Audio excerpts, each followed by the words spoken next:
will walk the halls. Well, I think you should contact your home state senators initially. I don't have a senator. Oh. I live here. But I... Well, that gives you the ability to contact all 50, all 100. That's my view. I live here too. Tell me what you want me to do, and it will be done. And the internet activism is important. You cannot repeat these points that we're making enough. I mean, everyone, the Wise Latina comment, for instance, is not as widely known as you might think. It's known in Washington, but and letters to the editor on issues like this in the immediate future, I think, are going to be useful. And I say this not only directed at our supporter here in the audience, but at anyone on the internet who's listening to this, who will be listening to this, or anyone who sees a transcript of this. In the immediate future, you need to contact your senators. You need to contact other senators. You need to, if you're a supporter of political committees, you need to contact political committees about it. And you need to do your typical internet activism. Email, let your friends and family know to do the same thing, and write your letters to the editor.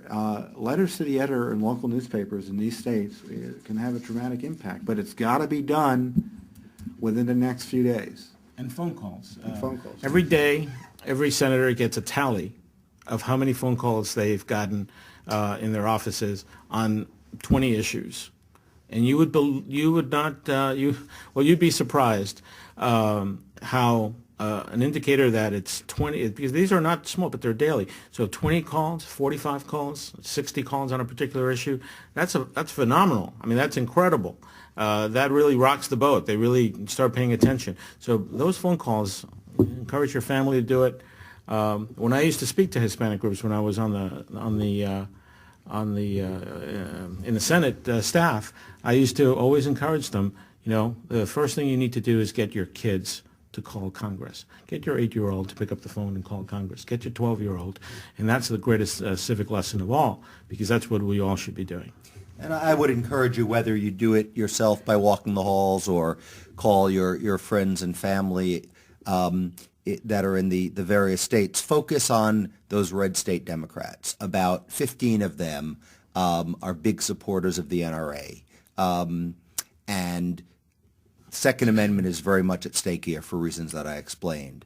And as long as it remains fairly low profile, I don't think it's going to anymore after what happened yesterday.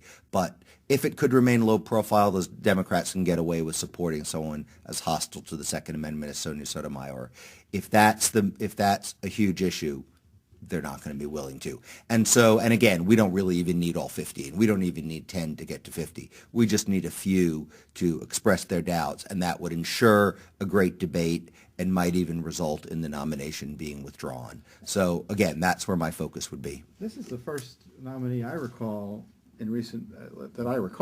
where the Second Amendment is an issue.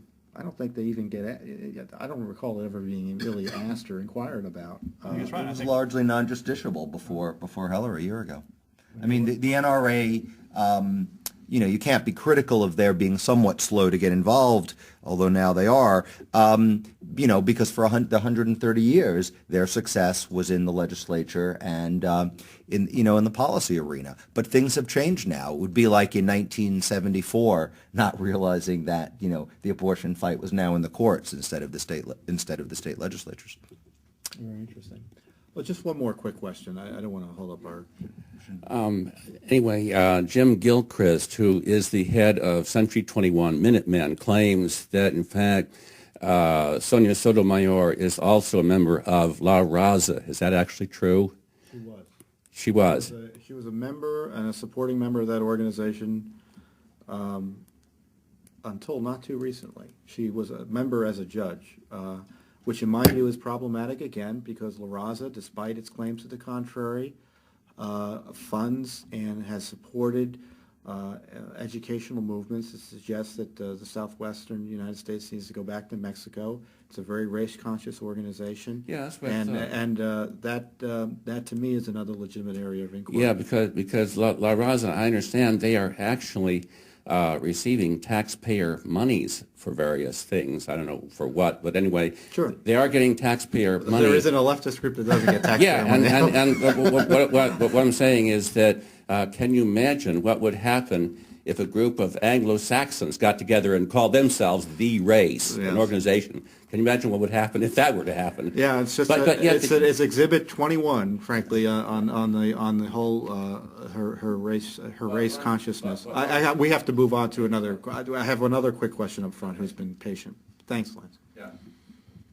I just wanted to ask what your groups, all of you, are going to be doing during the recess, if anything new or different with regard to advertising. Obviously, we heard Tom talk about grassroots mobilizing, but to make sure that people hear about this in their districts, and particularly if you have any, you talked about red state Democrats, if you have any targets of... Well, I am researching. I'm researching local advertising, meaning advertising outside of Washington D.C., and we also will be communicating with the Senate more directly, and the Judiciary Committee more directly on some of the issues that we've been talking about, and putting it on the table.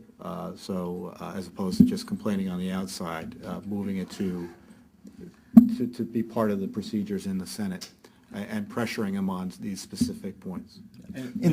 In the past, we've never had a huge amount of money to spend, but we've very effectively used radio ads and to a lesser extent TV ads in red states with Democrats. And I guess one could say the good news coming out of the 2006 and 2008 elections is there's a bigger pool of targets now. There's more red state Democrats. A lot of them are first-timers, so they're vulnerable. They're coming from more and more conservative states, so they're more vulnerable. And that's our plan again. Whether we're talking about going through state groups to reach the grassroots or radio ads, we'll be targeting red states, especially ones that are big on gun rights, like Alaska, Montana, the Dakotas, Virginia, Arkansas, Louisiana.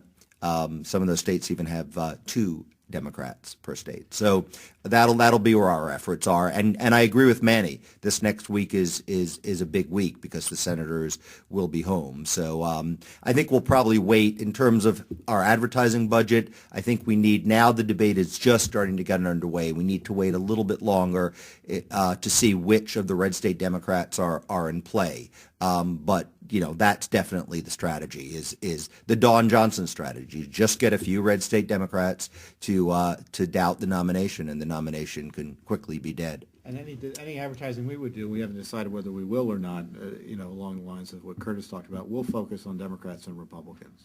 And what we are doing is, and we've been doing for a week now, is concentrating in all our efforts and any work to be done this next week on Republicans, particularly those in leadership. And there are organizations that are going to be doing email blasts and other activities directed at Republicans. At 12:15 this afternoon, we're going to have a small press conference over in the Dirksen building, Dirksen 226, outside Dirksen 226, and we will announce the result of yesterday's conference calls that we had and canvassing, in which over 100 of our members, again, they're grass top leaders and opinion leaders on the right, and over 100 have responded unanimously that the final debate and vote should occur after the August recess. And so we will be announcing that in our request of both Democrats and especially Republicans to ensure that this nomination debate and vote not be rushed before the August recess. Roger, I'm sure you're going to be busy with the follow-up on the Ricky case, and you have any insights in terms of your organization's activities? Well, with respect to Sotomayor, we'll be in touch with senators and Senate staff, and we'll also be writing about it. I'll, of course, write frequently for National Review Online, and our chairman, Linda Chavez, has a syndicated column and is on Fox News. I'm sure she'll be talking about it too. Has Linda opposed her nomination? Yes, we put out a press release the day of the nomination expressing our disappointment. Well, that's significant for obvious reasons. She's not necessarily someone who's going to be lockstep on this issue, so it's interesting that she's opposing it. An independent thinker, Linda Chavez is. Well, we appreciate your time. Yeah, well, yeah, truly wise Latino. Right. We appreciate your time, and we value your contributions, obviously, here. And I guess the next thing to do is let's get to work. Thank you.